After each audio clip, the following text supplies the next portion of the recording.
প্রথমেই আজকে বিনোদিনী হয়ে যে প্রাপ্তিটা, যে কথাটা শুনলে এবং তোমার চোখে জল, মানে যেভাবে দেখলাম, তুমি তখন কি বলবে সেই মুহূর্তটা নিয়ে? এটা কি বলবো, আজকে সন্ধ্যের সব থেকে বড় পাওনা, কবির সুমনের কাছ থেকে এত বড় কমপ্লিমেন্ট বলবো না, এটাকে আমি সম্পদ হিসেবে রেখে দিতে চাই। আমি এই ভয়েসটাকে মানে প্রিজার্ভ করে রেখে দিতে চাই। এবং আমি খুব অনেস্টির সাথে কাজ করি, আমি ভীষণ অনেস্ট একজন মানুষ, আমি যাই করি ভীষণ অনেস্টির সাথে করি। তাই আমি সেটা বিশ্বাস করি যে আমি যেটা মন থেকে করব, মানুষের মন সেটা টাচ করবেই। সো তাই জন্যই ওনারও মন টাচ করেছে, উনি কেঁদেছেন এবং সেটা আমার কাছে আমার আমার বিনোদিনী হয়ে ওঠার জার্নিটা কোথাও সার্থক হলো।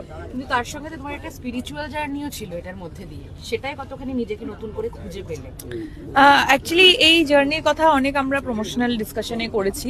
আমি শুধু এটুকুই বলতে চাই যে আমার সবসময় এটাই মনে হচ্ছে যে আমরা এই ছবিটার সাথে যারা যারা যে পদে যারা যারা যুক্ত আছে, কোথাও যেন 2025-এ এসে জগন্নাথ এবং চৈতন্যদেব ঠিক করেছেন যে এই সময় দাঁড়িয়ে এবার তোমরা সবাই আমাদের এই গল্পটা আবার করে 2025-এ দাঁড়িয়ে বলবে পরের প্রজন্মের জন্য।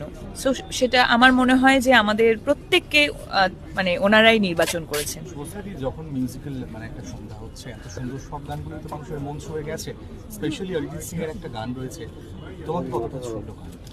দেখো, অরিজিৎ সিং মানে আমাদের কাছে ভীষণ প্রিয়। উনি এমন বড় মাপের একজন মানে সিঙ্গার, সেটা আর মানে বলাই বাহুল্য, সেটা আমরা সবাই জানি। উনি যে কোনো ধরনের গানে পারদর্শী এবং সকলের মন ছুঁয়ে যায়। ওই গানটা তো অবশ্যই খুবই ভালো লেগেছে। তাছাড়াও আমাদের অ্যালবামের প্রত্যেকটা গান, তুমি জগন্নাথ স্বামী বলো, দেখো দেখো কানাই বলো, বা যা যা গান, এত পদ্মপলাশের যে গানগুলো বেরিয়েছে, সব কটাই না তুমি বাড়িতে বসে জাস্ট সকালে উঠে চালাবে এবং মন ভালো করার মতো গান। চোখ দিয়ে জল পড়তে বাধ্য, এমনি মানে কোনো দুঃখ বা কোনো ফিলিংস থেকে নয়। এটা অদ্ভুত একটা ফিলিংস, যেটা ব্যাখ্যা করা যায় না, যেটা চোখের পাশ দিয়ে গড়িয়ে পড়ে। ও হ্যাঁ, ট্রেলারে যেটা আমরা লাস্ট লাইনটা আগের দিন আর জিজ্ঞাসা করা হয়নি, যেটা শ্রী চৈতন্যদেব বলছেন, মানে যখন বলছে যে হিংসা নয়, যুদ্ধ নয়, এই সময় দাঁড়িয়ে এটা কতটা ইম্পর্টেন্ট? মানে দেখো, এই সময় বলতে গেলে ভুল, 500 বছর আগেও উনি কথাটা বলে গেছেন, তার মানে তখনও কতটা রেলিভেন্ট ছিল এবং এখনও সেটা রেলিভেন্ট।